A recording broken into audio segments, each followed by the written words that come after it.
Como sabemos los católicos, la misa es el momento central de la semana.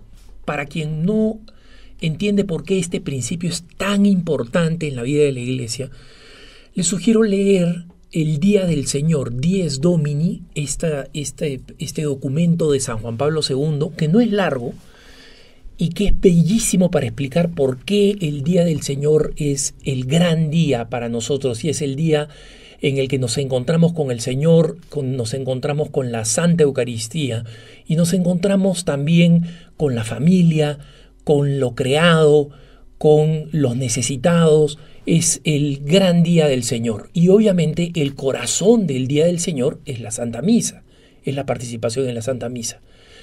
Y esto porque lo sabemos los católicos, porque sabemos la centralidad de esto, es la razón por la cual nosotros constantemente estamos preguntándonos y estamos cuestionándonos por la forma más adecuada de recibir la comunión.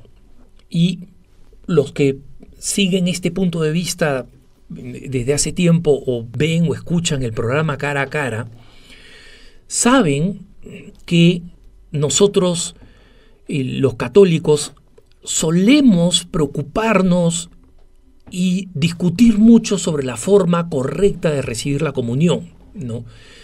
En algunas ocasiones he explicado por qué la Santa Madre Iglesia permite la comunión en la mano, no la recomienda la comunión en la boca, por qué existen distintas convicciones al interior de la Iglesia, todas ellas respetables, en la medida en que se respete la libertad que permite la Iglesia hasta ahora, ¿no? La Iglesia perfectamente podría cambiar las normas, pero las normas hasta ahora son las que son y existen como existen, y los católicos tienen derecho a tener su propia opinión basada en la tradición, basada en muchas enseñanzas, basada en la práctica de los santos. Yo personalmente tomo la comunión en la boca, lo he dicho, y que estoy convencido que es la mejor manera de tomar la comunión. Y también cuando se presenta la ocasión, en una iglesia adaptada para ello, la recibo de rodillas. Pero si la iglesia no está adaptada para ello, por la práctica de un gran arzobispo norteamericano, que es uno de los hombres más fieles a la iglesia que yo conozco, el comulgar de rodillas en medio de una cola de comunión puede ser un momento de dificultad. Lo he explicado con mucho detalle y más claramente cuando he abordado el tema de la forma de recibir la comunión. Pero acá voy a hablar, a raíz de la inquietud de un hermano, de la forma de dar, no de recibir, sino de dar la comunión, es decir, lo que hace un sacerdote. Y esto nos trae una vez más al tema de el papel de los ministros extraordinarios de la comunión. Hace algún tiempo hablé sobre el tema de los ministros extraordinarios de la comunión y dije que se llaman precisamente extraordinarios porque recurren y ayudan en la iglesia cuando es necesario por razones extraordinarias, por falta de sacerdotes, por una comunidad donde hay un solo sacerdote y existe una comunidad enorme de comulgantes. Entonces los ministros extraordinarios de la comunión están allí para eso y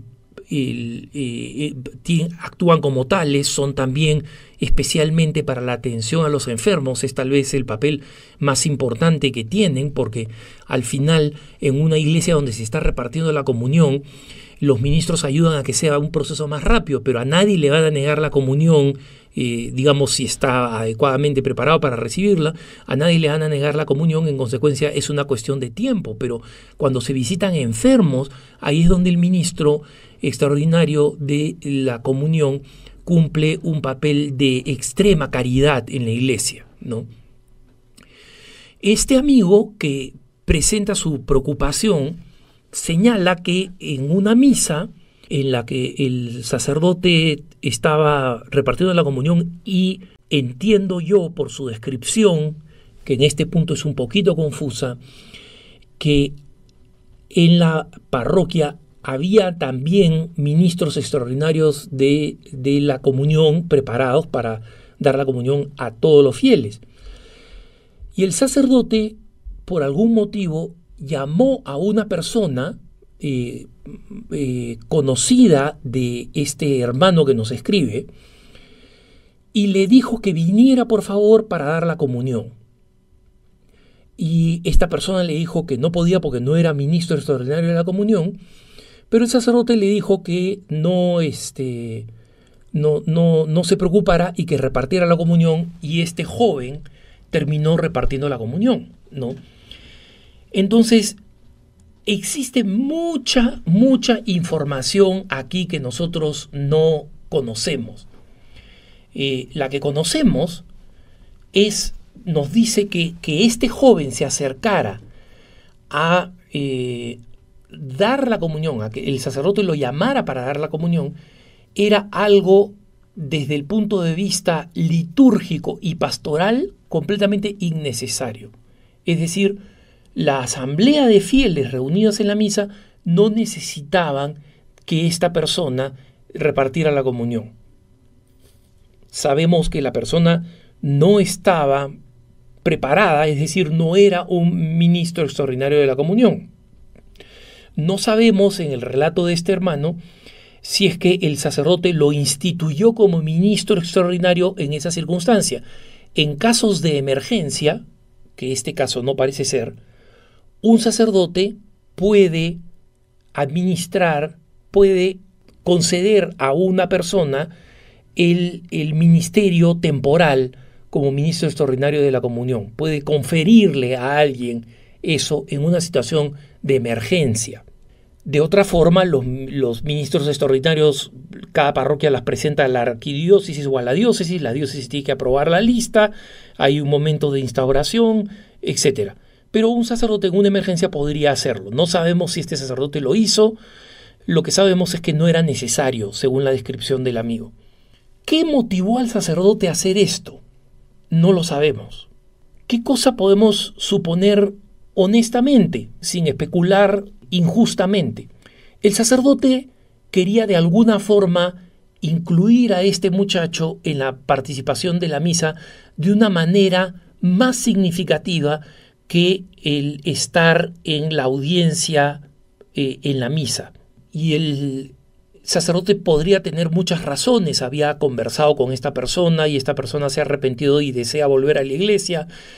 Tenía dudas y está de retorno, tiene inquietudes vocacionales.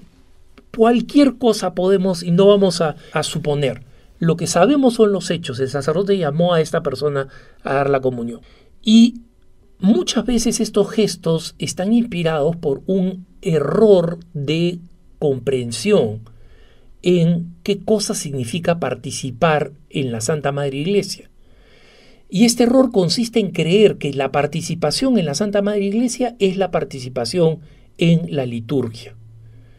Yo conozco, por ejemplo, una diócesis que ha decidido aquí en Estados Unidos poner una pausa a la ordenación de diáconos permanentes porque tiene demasiados diáconos permanentes. ¿Y cuál es el criterio de que sean demasiados? Que no hay misas suficientes para que estos diáconos diaconen la misa. Cuando esa concepción litúrgica del diácono permanente es un error, creer que el diácono tiene como función principal asistir al sacerdote en la celebración de la misa, es un error. El diácono en realidad, el diácono permanente, en realidad nosotros sabemos por el Nuevo Testamento y por los hechos de los apóstoles que la tradición proviene de la necesidad de gente que pueda proveer a las necesidades materiales de los fieles. Y en consecuencia el diácono permanente tiene como tarea fundamental trabajar en las necesidades pastorales que la iglesia da ad extra, para afuera, para todos los que necesitan, atender a los pobres, atender a los enfermos, atender a los que están discapacitados en sus casas, atender a las personas que tienen necesidades repentinas y tocan la puerta de la parroquia, atender las necesidades de catequesis y de formación, es decir, todo un universo de actividades que no tienen que ver necesariamente con la celebración. Que celebren y que concelebren como diáconos en la misa, que digan alguna de las palabras como podéis ir en paz o daos fraternalmente la paz, está muy bien, pero esa no es la función del diácono principalmente. Y hablo de la función del diácono porque mucha gente cree que los católicos comprometidos son aquellos que están de alguna manera insertados en la celebración de la misa, ¿no? El católico comprometido es el que pasa el cepillo de la colecta, el que abre las puertas, el que acomoda a la gente, el que realiza todos esos servicios de ujieres en la parroquia que están muy bien, que son bienvenidos, que Dios los bendiga. Pero el servicio en la iglesia no es la participación en la liturgia. El servicio en la iglesia, los católicos tenemos la liturgia como un lugar donde nos nutrimos. Entonces, a mí me invitaban hace mucho tiempo, con cierta frecuencia, mucho tiempo atrás, a hacer la lectura porque consideraban que tenía una buena dicción y que se podía entender bien. Originalmente a mí me parecía esto que era una forma de participar de una manera mayor de la Santa Misa, dado que tenía un papel, una función, una participación.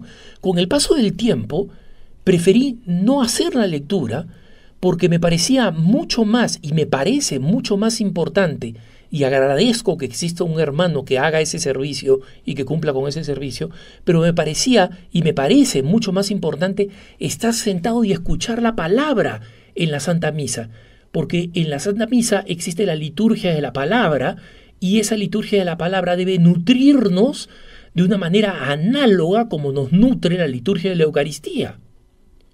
Entonces, es muy importante que nosotros comprendamos que la participación en la iglesia no significa la participación en la misa.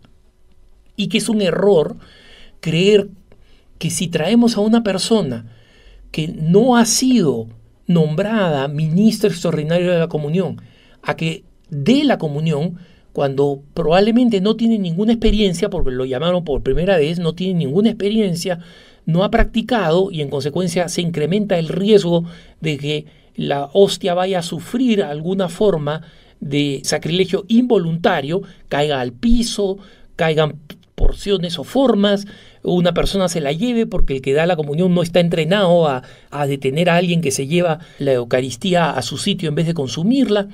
Entonces, definitivamente, este sacerdote muy probablemente haya actuado con muy buena fe pensando en este muchacho, pero el efecto real es que ha sido un mal paso, un mal ejemplo para la comunidad, un ejemplo que en el mejor de los casos ha producido confusión y en el peor escándalo, y que se basa en este criterio que nosotros tenemos que cambiar, hermanos.